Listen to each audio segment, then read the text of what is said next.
देखो, आपके पास कोई मरीज आते हैं मलेरिया के मरीज, तो आप उनको क्या मेडिसिन दे सकते हो? तो उनको जो है मलेरिया में जो चलाया जाता है क्लोरोक्विन चलाया जाता है, परामाक्विन चलाया जाता है। इंजेक्शन के बारे में बात करें, इसमें आर्टिफर चलाया जाता है। इनके अलावा आर्टिसुनेट चलाया जाता है। यह दो इंजेक्शन, इसको एक इंजेक्शन तो आपको लगाना ही होगा। और परामाक्विन और जो है क्लोरोक्विन, यह टेबलेट तो आपको देना ही होता है।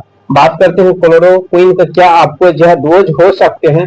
तो इनका जो डोज होता है 10 mg पर केजी पर डे के हिसाब से होता है। अगर आपके पास मोटा मोटी मान लेते हैं कोई पेशेंट 50 kg के आते हैं, तो आपको 50 मल्टीपल 10 करना होता है, तो 500 mg निकल के आते हैं। तो आपको जो है एक दिन में जो 500 mg आपको दिन भर में देना होता है। दूसरा दिन भी आप उनको 500 mg दे सकते हो। तीसरा दिन उनका डोज घटाया जाता है। तीसरा दिन हो जाता है उनका डोज 5 mg पर केजी के हिसाब से पर डे, यानी कि उनको 250 mg एक जो है तीसरा दिन आप दे सकते हो। ऐसे आप मलेरिया के ट्रीटमेंट कर सकते हो।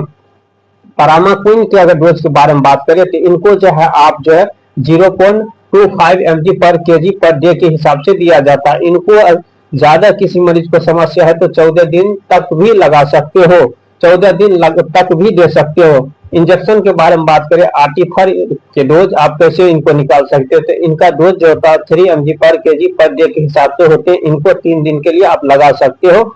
आर्टिसुनेट के डोज के बारे में बात करते हैं, इनको अगर माना कि आपके पास कोई मरीज जो है 20 kg का आते हैं, तो इनको जो है 2.5 mg पर केजी के हिसाब से इनको निकाल के दे सकते हो, या इनसे ज्यादा है तो उस हिसाब से आप निकाल के दे सकते हो। इनके अलावा आपको जो है इसमें जो है मलेरिया में सिम्टोमेटिक ट्रीटमेंट चलाया जाता है। किसी को फीवर आ रहे हैं तो फीवर का आप पैरासीटामोल दे सकते हैं।